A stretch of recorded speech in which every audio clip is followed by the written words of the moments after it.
नमस्कार, स्वागत है आप सभी का न्यूज़ 18 का डिजिटल प्लेटफॉर्म आप देख रहे हैं और मैं हूं आपके साथ पुनीत मिश्रा। हम बात कर रहे हैं इंदौर के राजा रघुवंशी हत्याकांड की। इस मामले में एक बड़ा अपडेट फिर से सामने आया है। एक चौंकाने वाली खबर सामने आई है। चौंकाने वाली खबर क्या है? जाहिर तौर पर चौंकाने वाली खबर है सोनम से जुड़ी हुई। हत्याकांड की मुख्य आरोपी है सोनम, जो राजा की पत्नी थी और उसी ने इस वारदात को अंजाम दिलाया, ऐसा आरोप है। सोनम रघुवंशी वैसे तो जेल में है, लेकिन सोनम रघुवंशी जेल में से आखिर वो कौन शख्स है जिससे मिलना चाहती है? जी हां, ये बात सामने अब आ गई है। दरअसल सोनम ने केवल 2 लोगों से मिलने की इच्छा जेल में जताई है। दरअसल जेल में एक प्रावधान होता है कि आप किसी से मिलना चाहते हैं तो आप बता सकते हैं कि आप किससे मिलना चाहते हैं, कौन है जिससे आप अपने मन की बात या बातचीत करना चाहते हैं। तो ऐसे में केवल 2 लोगों का नाम सोनम ने लिया है कि वो 2 लोगों से मिलने की इच्छा रखती है। लेकिन ये 2 लोग हैं कौन और इस मुलाकात के पीछे का राज आखिर क्या है? तो 2 व्यक्तियों से फोन पर बात की है सोनम ने, ये बात भी सामने आई है। दरअसल ये बात पहले से सामने आ गई है कि सूत्रों के मुताबिक सोनम ने जेल में से अपने परिवार के केवल 2 सदस्यों से बात की और ये 2 सदस्य हैं सोनम के पिता और सोनम का भाई गोविंद रघुवंशी। इतना ही नहीं, सोनम ने पिता और भाई गोविंद रघुवंशी से मिलने की इच्छा भी जताई। साफ तौर पर सोनम ने जेल प्रशासन से यह कह दिया है कि वो किसी और से नहीं मिलना चाहती, लेकिन 2 लोग, उसके पिता और उसके भाई से वो मुलाकात करना चाहती है। इतना ही नहीं, सोनम को जेल से सप्ताह में 1 बार फोन करने की परमिशन मिली हुई है और अभी तक सोनम ने 3 बार अपने परिवार से बात की है। हालांकि ये साफ नहीं हुआ है कि फोन पर बातचीत का विषय क्या था, लेकिन ये जरूर चर्चा है कि सोनम ने सबसे दूरी बनाते हुए सिर्फ इन 2 ही लोगों पर भरोसा जताया है।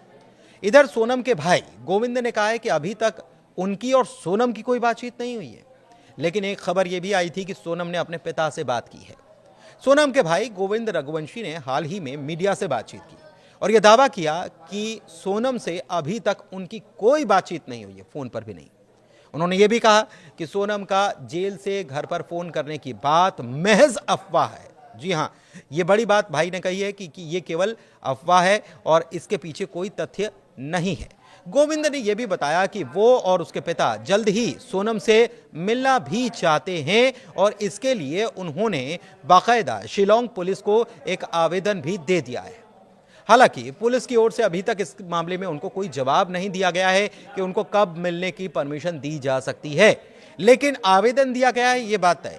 गोविंद का यह भी कहना है कि वो अपनी बहन का पक्ष जानना चाहता है। वो ये समझना चाहता है कि आखिर सोनम ने ये सब किया क्यों, क्या वाकई इसके पीछे सोनम है और कौन वो शख्स है जिसके लिए सोनम ने ये सब कुछ कर दिया। लेकिन ये मुलाकात क्या कोई नया खुलासा करेगी, ये भी एक बड़ा सवाल है। हत्याकांड में नए मोड़ भी आए। नए मोड़ कौन से आए? राजा रघुवंशी हत्याकांड में हाल ही में कुछ अपडेट भी हुए। मसलन सोनम के 2 मददगार लोकेंद्र सिंह तोमर और बलबीर अहिरवार को शिलोंग की अदालत ने जमानत दे दी है। अब ये सह आरोपी, दरअसल शिलोंग पुलिस की तरफ से इन दोनों को सह आरोपी बनाया गया था और इनके ऊपर जो धाराएं लगाई गई थी वो भी जमानत वाली धाराएं थी। ऐसे में इनको जमानत मिल गई है बीते दिनों। लोकेंद्र सिंह तोमर कौन है? लोकेंद्र सिंह तोमर उस फ्लैट का मालिक है जहां पर हत्या करने के बाद सोनम छिपी थी और कई दिनों तक रही थी, जबकि बलबीर उसी बिल्डिंग का सिक्योरिटी गार्ड बताया जाता है। इसके अलावा बलबीर सिंह जो है उसने दरअसल शिलोम जेम्स को अपना मकान, अपना फ्लैट जो है वो किराए पर दिया था और शिलोम जेम्स जो है इस मामले में आरोपी है और उसने सबूत भी छिपाए। और ये बात सामने भी आई जब शिलोंग पुलिस उसे लेकर इंदौर आई थी। इंदौर उसके घर पर गई थी और साथ ही साथ उसने जहां सबूत छिपाए थे वहां उसे छानबीन करवाई गई और तो और उसे रतलाम भी, उसके ससुराल भी पुलिस लेकर गई थी। छेड़छाड़ और सोनम को छिपाने में मदद करने का आरोप है दोनों पर। किन दोनों पर? इन दोनों पर। लेकिन कोर्ट ने उनकी जमानत मंजूर कर ली क्योंकि उनके खिलाफ लगाई गई अपराध जमानती थे। क्या इन जमानतों से सोनम के केस पर कोई असर पड़ेगा? क्या आपको लगता है ऐसा कि 2 लोगों को इस मामले में जमानत मिली है, लेकिन अभी बाकी पूरा केस चल रहा है और दोनों लोग जो हैं वो सह आरोपी हैं, लोकेंद्र सिंह तोमर और बलबीर सिंह। बलबीर सिंह जो है वो वहां का सिक्योरिटी गार्ड था, जबकि लोकेंद्र उस घर का मालिक बताया जाता है।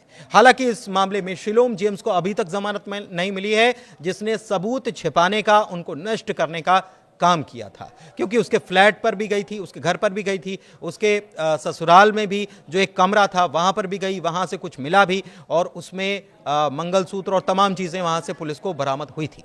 तो मामला पुलिस की जांच में अभी भी बना हुआ है, पुलिस तमाम एंगल पर जांच कर रही है, लेकिन सवाल अभी बना हुआ है कि इतनी बड़ी वारदात को अंजाम देने के बाद सोनम ने सबसे पहले फोन किसको किया था, कांटेक्ट किसको किया था? अपने भाई को। जब वो इंदौर से यहां से रवाना हो गई थी, उसके बाद वहां पर जाकर उसने उत्तर प्रदेश में जाकर उसने अपने भाई को फोन लगाया, गोविंद को फोन लगाया, और फिर गोविंद ने ढाबे वाले को बताया कि सबसे पहले आप एक काम करो कि ये जो लड़की बात कर रही है इसको सबसे पहले नजदीकी थाने पहुंचा दो। लेकिन अभी तक ये साफ नहीं हो पाया है कि भाई से बात की तो किस वजह से सोनम ने बात की, क्योंकि वो तो भाग रही थी। फिर उसे क्या मलाल हुआ, क्योंकि भाई ने कहा कि जब वो सोनम से मिला था तो उसके चेहरे पर कोई शिकन नहीं थी, कोई मलाल नहीं था कि उसने ऐसा कुछ किया है। तो फिर उसने भाई को फोन क्यों किया, क्या वो बताना चाहती है? और भाई भी अब सोनम से मिलना चाहता है, इसके पीछे क्या गहरा राज है अभी साफ नहीं है। लेकिन आपको क्या लगता है इसके पीछे क्या चल रहा है? कमेंट के जरिए जरूर बताइए। धन्यवाद।